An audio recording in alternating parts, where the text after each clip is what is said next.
Putra Mahkota Arab Saudi Pangeran Muhammad bin Salman mengecam keras aksi pembakaran Al-Quran di Swedia dan Denmark. Kecaman itu dilayangkan pada sidang Kabinet Dewan Menteri Arab Saudi di Riyadh pada hari Selasa 25 Juli 2023 kemarin yang dipimpin langsung oleh MBS. Putra Mahkota MBS menggambarkannya sebagai pelanggaran mencolok terhadap semua hukum dan adat istiadat, serta upaya internasional untuk mengembangkan nilai-nilai toleransi dan moderasi. Aksi itu bertentangan langsung dengan upaya internasional yang berusaha menyebarkan nilai-nilai toleransi dan moderasi, ujar MBS dalam pernyataannya seperti dilansir dari Arab News. Sidang kabinet tersebut juga membahas sejumlah kebijakan luar negeri dan dalam negeri Arab Saudi, diantaranya krisis pengungsi dan imigrasi, upaya menjaga keamanan regional dan internasional, dampak perubahan iklim, mempromosikan penggunaan teknologi bersih, Saudi Vision 2030 dan lainnya. Seperti diketahui, telah terjadi aksi pembakaran Al-Quran di depan kedutaan besar Irak yang dilakukan oleh kelompok rasis dan anti-Islam di Swedia dan Denmark yang telah memicu gelombang aksi protes oleh seluruh umat Islam di dunia. Kecaman ini merupakan yang kedua kalinya diberikan Saudi. Sebelumnya, Kementerian Luar Negeri Arab Saudi juga sempat mengeluarkan pernyataan serupa pada hari Sabtu.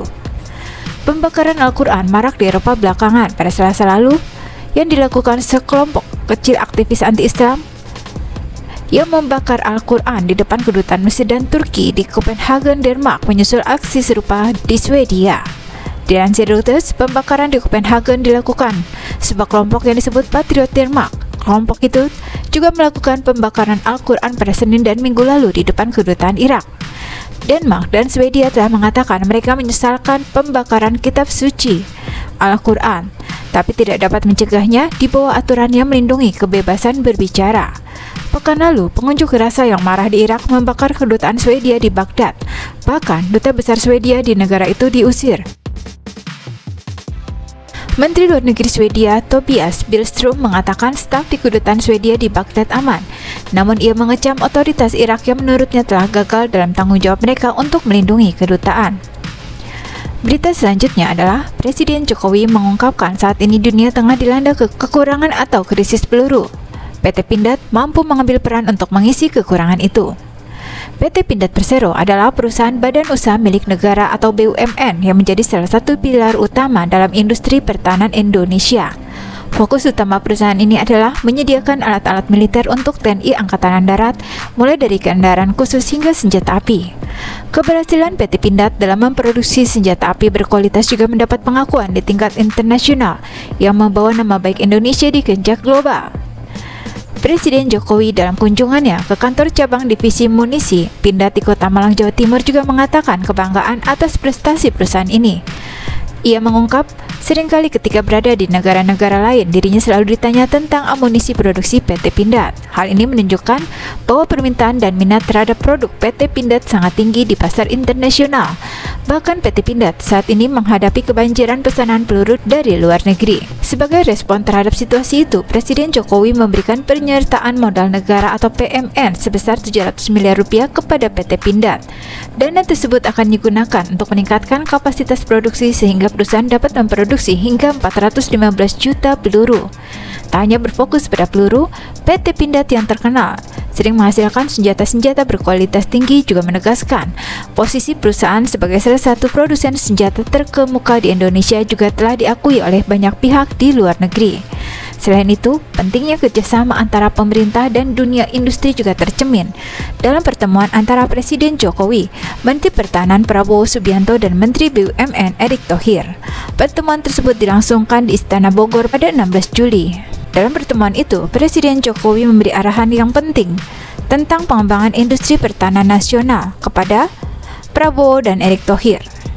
Dengan dukungan pemerintah dan kualitas produk unggul, PT Pindad Persero terus mengukir prestasi sebagai perusahaan pertahanan Indonesia yang berhasil menembus pasar internasional.